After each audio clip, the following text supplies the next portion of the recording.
আজকে চিকেনের একটা স্পেশাল রেসিপি তৈরি করে নিলাম। চিকেনের ভিতর দিয়ে দিয়েছি আস্ত রসুনের কোয়া, পেঁয়াজ, তারপরে আদা কুচি, স্বাদমতো লবণ, আর দিয়ে দিচ্ছি লিকুইড দুধ।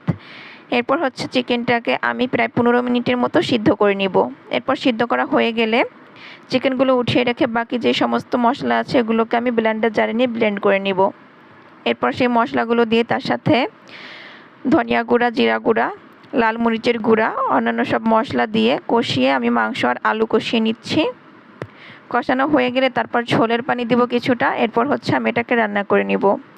এভাবে চিকেন রান্না করলে কিন্তু খেতে অসম্ভব মজার হয়। আর মাশাআল্লাহ, দেখতেই পারবেন আমার চিকেনের কালারটা কেমন হয়েছে, খুবই লোভনীয়।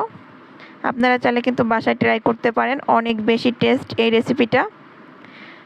ট্রাস্ট মি, একবার যদি এইভাবে তৈরি করেন আর অন্য কোনোভাবে কিন্তু চিকেন খেতে চাইবেন না। অবশ্যই বাসায় একবার ট্রাই করে দেখবেন। আল্লাহ হাফেজ।